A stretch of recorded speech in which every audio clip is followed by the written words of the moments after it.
Free Mumia now! Free Mumia now! Free Mumia now! Free Mumia now! Free Mumia now! Everybody know why we're here? Because Fox lies. Fox lies! Still, Fox lies. You know what? Fox Lies!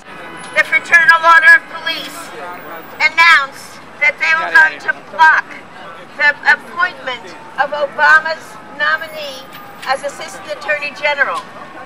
The people will not give up until Mumia comes home! So now, 2 days after the FOP launched this disgusting campaign, not surprisingly, who are their partners in crime? Fox News. So Fox News decides to cover this. So what do? Lie.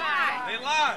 In order to pretend that they're fair-minded and that they present both sides, they invited our sister, Johanna Fernandez, to go on the show. But if you saw that, you saw how disgustingly racist they were and just would not let her speak. Brick by brick, wall by wall, we're gonna free Mumia Abu-Jamal. International Action Center has always stood with Mumia. We were there in 1995 when the first death warrant was signed, and we helped organize through the National People's Campaign, along with the rest of the movement, 10,000 people to come out to Philadelphia to say no to the execution of our brother Mumia. This was 5 days before the execution was to take place, and we stopped the movement. The grassroots movement stopped the execution of Mumia in 1995, and in 1999 we helped to bring out 25,000 people in Philadelphia under the banner of Millions for Mumia. And again, with the threat of taking over Philadelphia when the second death warrant was signed in 1999, we were able to stop that death warrant as well. So it goes to show, sisters and brothers, and I'm so glad to see so many young people out here today who are so interested in trying to learn about Mumia, because Mumia has always stood with the people. From the time he was 15 years old when he joined the Black Panther Party in Philadelphia, up until the time he was a MOVE supporter, and he spoke out against police brutality when the fascistic mayor of Philadelphia, Rizzo, was in power, and he stood against police brutality and what was happening to our MOVE sisters and brothers who were so brutalized and repressed and are still standing today. And this is why Mumia was railroaded to prison, to this death sentence. He is innocent, and we're going to continue to fight until he is free, because Mumia is part of the movement. He speaks out against injustice everywhere, whether it's in support of the Palestinian people, in support of the South African struggle, in support of poor and oppressed people in here who are fighting for a living wage, immigrant rights. He fights on all the progressive issues. The prisons have not silenced him. He is the voice of the voiceless. So let's continue to struggle against Fox. Let's continue to struggle against police repression. Free Mumia and all political prisoners. Brick by brick, wall by wall, we're gonna free Mumia Abu-Jamal. The LDF is probably best known for Brown v. Boards of Education, desegregating schools, but it's also fought successfully against racist real estate transaction, employment discrimination. An injury to one is an injury to all. Free Mumia Abu-Jamal. An injury to one is an injury to all. Free Mumia Abu-Jamal. We are now going to show Professor Johanna Fernandez that we are her friends. We will hear from her without any lies from Fox News. I first want to thank the New York City Coalition to Free Mumia Abu-Jamal for organizing this, as well as the International Action Center.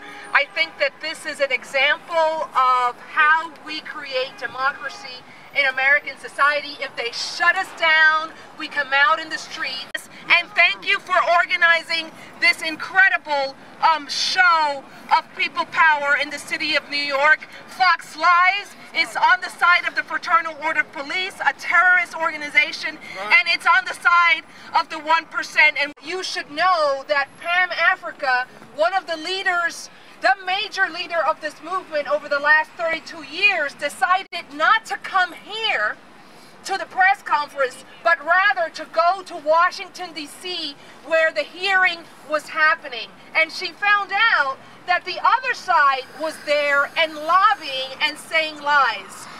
The Judiciary Committee engaged in a preliminary vote and discussion of Debo Adigbele's nomination. There will be a more general final vote in the Senate in March, and that is the final vote that is going to determine whether Debo Adigbele is appointed to head the Civil Rights Division of the Department of Justice. That means that we can expect that the Fraternal Order of Police is going to launch a campaign of lies against Debo Adigbele and against Mumia Abu-Jamal. So we have to, in fact, step up our efforts to say the truth about Mumia Abu-Jamal.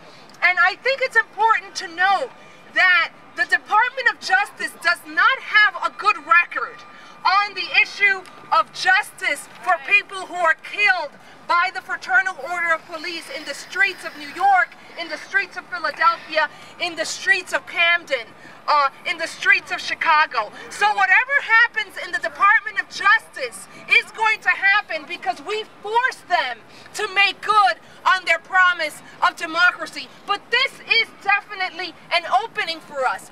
Why? Because now people in the Department of Justice and in Washington know who the hell Mumia Abu-Jamal is. So who is Mumia Abu-Jamal? Mumia Abu-Jamal is a man who on December 9th, 1981 was arrested for the alleged murder of Officer Faulkner, Daniel Faulkner. The problem with this case is that Mumia was put on trial because of who Mumia was. Mumia was a trailblazing journalist who was exposing police corruption in Philadelphia, but he was a black man. And so he was tried on the basis of his politics and on the basis of his race. None of what happened on December 9th, 1981 actually made it to the trial. And what was the most important thing that happened on December 9th, 1981? That a man by the name of Kenneth Freeman was present at the scene of the crime. He was the fourth person at the scene of the crime who was seen running away from the crime scene. And the presence of that fact was suppressed at trial by the prosecutor and by the judge. The question is why?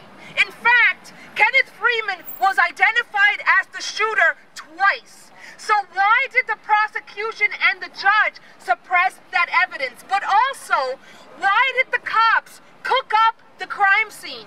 And why did they paint a picture at trial of what they wanted the jury to hear? The Polikoff photographs, which were discovered recently in 2005, show clearly how the police tampered with evidence to essentially frame Mumia Abu-Jamal. How? Essentially, Officer Forbes, one of the cops who testified in this case, he was asked at trial, did you properly handle the guns that were allegedly retrieved at the crime scene? He said, on the record, yes, I properly handled the guns. But the Polikoff photographs show clearly that he was mishandling the guns. So in fact, he lied on the stand.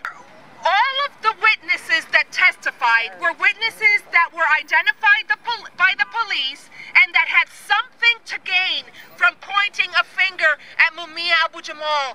They had records that were later expunged when they testified against Mumia Abu-Jamal. African Americans and Latinos and working class people have historically been in this country the people who have expanded the definition of democracy through struggle. But my question is, why is it even still a struggle? Why are young blacks and Latinos still facing the struggles that so many faced back in the 40s and 50s and 60s? Because they want it this way. They want us at the bottom. It said that so many people can see the problems that's going on in the world and not do nothing about it. See the problems that's going on in 2014 that was facing my great-grandfather or grandfathers back in the 30s and 40s. Wall Street gotta make their money like they're doing CCA. They gotta fill up those prison beds. You know, there's just a lot of things that people aren't aware of. I think it's wrong. I really don't think that people has any type of political sense or any type of idea of what's going on in America right now. And everybody's a sleeping giant. But everybody needs to really wake up. This ideological dominance in American society, there's still this notion that the cops are our friends and they're on our side. But whenever there's a demonstration, whenever there's a picket line, whenever people are standing up for their rights, the cops are there to make sure that things don't get out of line and that we stay in our place.